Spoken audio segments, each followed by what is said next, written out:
Channel people இந்த வீடியோவில் ரெண்டு முக்கியமான விஷயத்தை பார்க்க போகிறோம். ஒன்று வந்து சிவகார்த்திகேயன் அண்ணன் அவன் குழந்தைக்காக சேர்த்து வச்ச நிறைய சொத்துக்களை பற்றியும், இன்னொரு விஷயங்கள் சூரிய அண்ணன் வாங்கின ஒரு சில சொத்துக்களை பற்றியுமே பார்க்க போகிறோம். அது என்ன ஏது அப்படின்றத இந்த வீடியோவில் உங்களுக்கு ரொம்பவே தெளிவாக ரிலாக்ஸ் பண்ணிக்கிறேன். நான் பேச கேட்க ரெடியாக இருப்பேன் நம்புறேன். வாங்க ட்ராவல் பண்ணிக்கலாம். முதல்ல ஒரு முக்கியமான விஷயம் என்ன அப்படின்னு பார்த்தீங்கன்னா, நம்மளோட சிவகார்த்திகேயன் அண்ணனுக்கு இப்போ தேர்ட் பேபி பாய் அப்படின்றத பிறந்திருக்காங்க அப்படின்றத அவர் அஃபிஷியலாக வந்து அவரோட ட்விட்டர் அக்கௌண்ட்டில் அனௌன்ஸ் பண்ணியிருந்தார். அதை பார்க்கும்போது ரொம்பவே சந்தோஷமாக இருந்துச்சு. நிறைய பேர் வந்து அதுக்கு வந்து ஆதரவு தெரிவிச்சிருந்தாங்க, கங்க்ராச்சுலேட் பண்ணிட்டு அப்படின்னு தான் சொல்லணும். பட் இருந்தாலும் கூட நம்ம சிவகார்த்திகேயன் முன்கூட்டியே வந்து அவங்க குழந்தைகளுக்காக நிறைய சொத்துக்களை சேர்த்து வச்சிருக்காரு அப்படின்ற மாதிரியும் சொல்லியிருக்காங்க.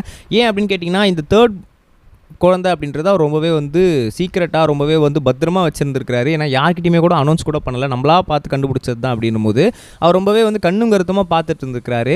ஸோ அப்படி இருக்கும் சமயத்தில் இந்த குழந்தையை நல்லா பார்த்துக்கணும் அப்படின்றதுக்காக இந்த குழந்தைக்கே, அதாவது அது ஆம்பளை குழந்தையாக இருந்தாலும் சரி, பெண் குழந்தையாக இருந்தாலும் சரி, முன்கூட்டியே அந்த குழந்தைகளுக்காக இந்த சொத்துக்கள்லாம் வேணும் அப்படின்னு சொல்லி அவர் முன்னாடியே வந்து நிறைய வந்து ஒரு வீடுகள், அது மட்டும் இல்லாமல் காருகள், அது மட்டும் இல்லாமல் நிறைய விஷயங்கள்ல தங்க நகைகள், இந்த மாதிரி விஷயங்கள்லாம் வேணும் அப்படின்னு சொல்லி அந்த குழந்தைக்காக முன்கூட்டியே நிறைய விஷயங்களை வாங்கி வச்சிருக்காராம்.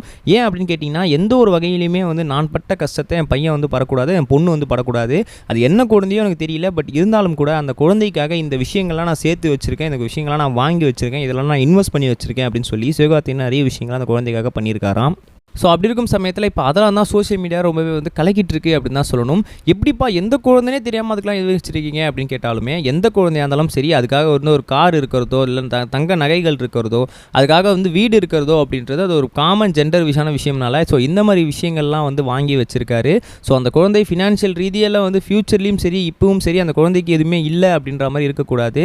தன் பேரில் எது இல்லைனாலும் தன் பசங்க பேரில் எல்லாமே இருக்கணும் அப்படின்றதுக்காக அந்த ஆராதனா, அது மட்டும் இல்லாமல் நம்மளோட அந்த பழைய இல்லையா, ரெண்டாவது வந்து குகன்தாஸ், ஸோ அவங்க பேர்லேயுமே இல்லாத விஷயங்களை நிறைய வந்து இந்த குழந்தைக்காக வந்து பண்ணியிருக்காரு அப்படின்றதுல ரொம்பவே சந்தோஷத்துக்குரிய விஷயமா இருந்துகிட்டு இருக்கு. ரெண்டாவது ஒரு முக்கியமான விஷயம் என்ன அப்படின்னு பார்த்தீங்கன்னா, நம்மளோட சூரிய அண்ணன் கிட்டத்தட்ட வந்து நிறைய விஷயங்களில் வந்து இப்போ வந்து புது படங்கள்லாம் நடிச்சிட்டு இருக்காரு. ஸோ அந்த விஷயத்தில் வந்து நிறைய வந்து ஒரு ரிலீஸ் முன்னாடியே வந்து ஒரு பிரச்சனை நடந்திருக்கு. ஸோ அது என்ன பிரச்சனை அப்படின்னு பார்த்தீங்கன்னா, இந்த படத்தோட ரிலீஸ் நேரத்தில் ஒரு பெரிய சிக்கல் வந்திருக்கு.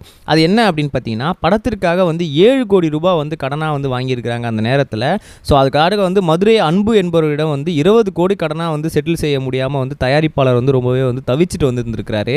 அதனால் அந்த சூரிய என்ன பண்ணியிருக்காரு அப்படின்னா, அந்த பணத்தை வந்து நானே கட்டுறேன் அப்படின்னு சொல்லி கையெழுத்து போட்டு ஏற்று கொடுத்ததுனால அந்த படம் வந்து இப்போ வந்து ரிலீஸ் ஆன தேதியில் கரெக்டாக வந்து அனௌன்ஸ் பண்ணியிருக்காரு, தேதியில் வந்து வந்திருக்கு. ஸோ இல்லை அப்படின்னா கண்டிப்பாக அந்த படம் வந்து தள்ளி போயிருக்கும் அப்படின்றதுல எந்த ஒரு இதுவுமே கிடையாது அப்படின்னு தான் சொல்லணும். ஏன் அப்படின்னு கேட்டிங்கன்னா, அவரோட ஹீரோவாக நடித்த படம் கிட்டத்தட்ட வந்து வரல அப்படின்னா அது வந்து நல்லா இருக்காது இல்லையா. ஸோ அதனால் வந்து ப்ரொடியூசரோட கடனை நானே பார்த்துக்கிறேன் அப்படின்னு சொல்லி அவர் வந்து எழுதி கொடுத்துக்காராம். பெரிய விஷயம் தான். நம்ம நெக்ஸ்ட் வீடியோ சொல்லுங்கள் கைஸ். பை. இது வரைக்கும் கனெக்டிங் டிவிக்கு சப்ஸ்கிரைப் பண்ணனா மறக்காமல் சப்ஸ்கிரைப் பண்ணிக்கங்க. உடனடி அப்டேட்ஸ் பெறுவதற்கு நோட்டிஃபிகேஷன் பெல்லையும் கிளிக் பண்ணிக்கங்க.